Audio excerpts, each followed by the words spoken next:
México. En la línea telefónica, la doctora María Amparo Casar, a estas horas, como siempre, en su juicio, a quien saludo con el afecto que ella sabe de siempre. María Amparo, ¿cómo estás? Muy buenas noches. Muy buenas noches, Pepe. Pues una vez más poniendo en contexto, bueno, esta noticia que acaba de surgir, pero tú te recordarás cuando la masacre del Paso, Texas, que nuestro propio canciller habló de que se declarara terrorismo ese tipo de atentados que ocurrían en Estados Unidos, ¿no? Y lo dijo en el contexto de que pues en ese grupo de de asesinados que hubo afuera de fueron 22 asesinados, 22, entre ellos 8 de origen mexicano, claro.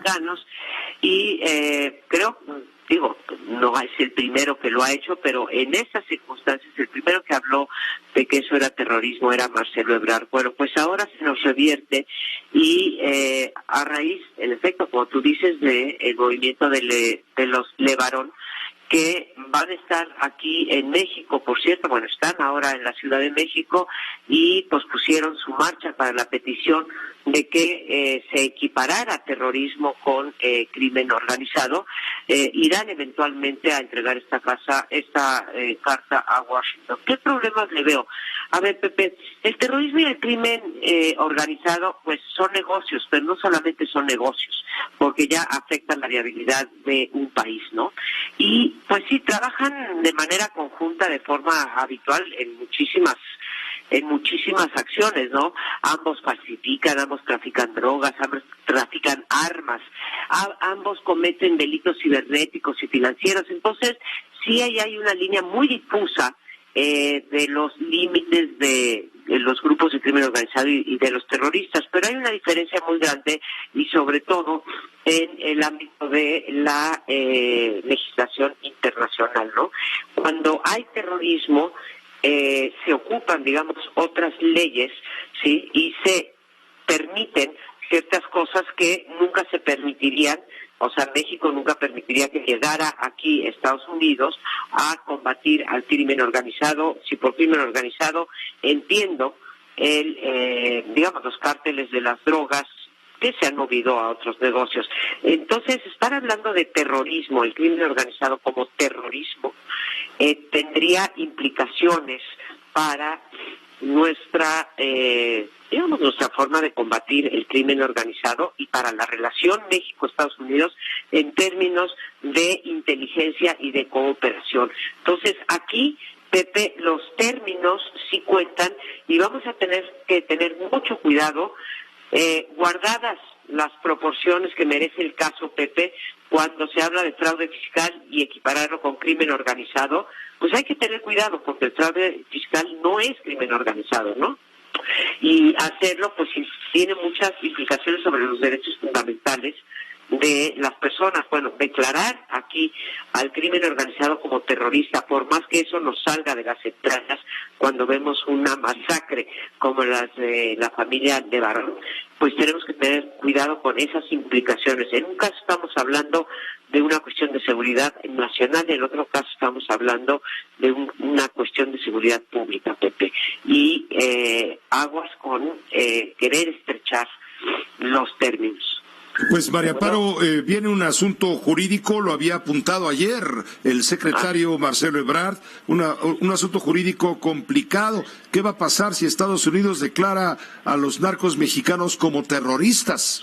Lo que está a punto de ser oficial por parte del gobierno de Estados Unidos. Bueno, pues hay leyes vigentes para combatir el terrorismo que implican eventualmente no solamente el congelamiento de los haberes financieros de estos grupos implicados en el tráfico de drogas y de personas, incluso criminales, pues, sino también la posibilidad de que tropas de Estados Unidos puedan intervenir para impedir esa amenaza terrorista. Estados Unidos podría congelar activos financieros de los cárteles o de todas las personas relacionadas con ellos y sus miembros o asociados, y pueden ser expulsados de la Unión Americana una vez que sean detectados, y eso lo viene trabajando el presidente Donald Trump.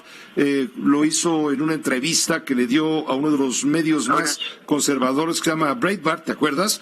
Dice que estaba pensando seriamente incluir a los cárteles mexicanos en la lista de los grupos terroristas. Así es, Pepe, y además el terrorismo normalmente, digamos, va contra ciertos blancos. Sí tienen distinciones muy importantes el terrorismo y el crimen organizado, pero sobre todo lo que tú dices, lo que se puede y no se puede hacer de acuerdo a los tratados y a las leyes internacionales, ¿sí? Y ahí, pues, el canciller va a tener que tener mucho cuidado porque no vayamos después a arrepentirnos de una intervención que no querían los mexicanos y que pensábamos o que pensaba este gobierno administrar de una forma distinta. Entonces, sí hay que prender las luces rojas, ver experiencias internacionales. Pepe, esto ocurrió en Colombia, no somos el primer país, incluso te diría, estuve checando por la tarde, países en América Latina en donde ocurrieron experiencias similares, se puede decir Uruguay y Colombia, ¿no? Entonces, mirar esas experiencias y ver la parte, digamos, de el gran policía del mundo que sigue siendo los Estados Unidos.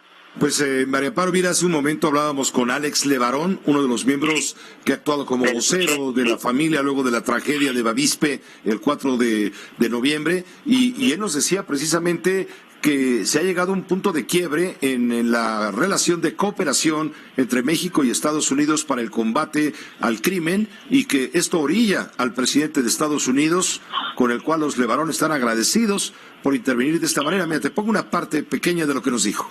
A ver, ha sido un tema en el cual ambos países se han desentendido y los únicos que estamos pagando esta descoordinación son los mexicanos, que todos los días son asesinados en las calles de nuestro país, que cada vez en una violencia más agresiva y más brutal, como lo vimos con el asesinato de nuestros pequeños inocentes y de mujeres, se han convertido en tan poderosos que no hay un control.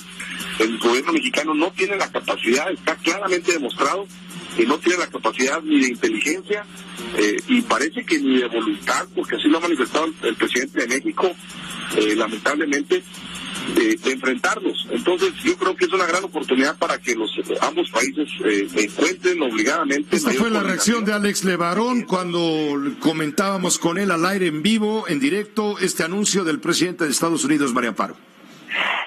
Mira, yo entiendo perfectamente lo que está diciendo Levarón, y es una crítica muy dura y muy precisa. El gobierno mexicano, y los anteriores, no están pudiendo con el crimen organizado, y también estoy de acuerdo que tiene que haber cooperación y más cooperación con los Estados Unidos. El problema es en qué términos es esa cooperación, y ahí es donde se atoran las cosas. ¿Qué es lo que va a pedir? Una intervención, Julián Levarón, de policías o militares en México para resolver el crimen que ocurrió en Bavispe, o qué es lo que está solicitando? Información, colaboración en materia de inteligencia, colaboración financiera, con el viejo principio de que hay que seguir el dinero. Bueno, pues los términos de la colaboración entre México y Estados Unidos, que nadie pone en duda que se tienen que dar, es el cómo se dan, ¿sí? Y hasta qué límite tienes tú que resguardar la soberanía del país, ¿no? Pues te agradecemos mucho, María Amparo, como siempre, y más tarde seguiremos comentando. Claro que sí, Pepe, hasta luego. Hasta luego, gracias. Buenas noches a la doctora María Amparo Casar, comentarista, analista política en este espacio.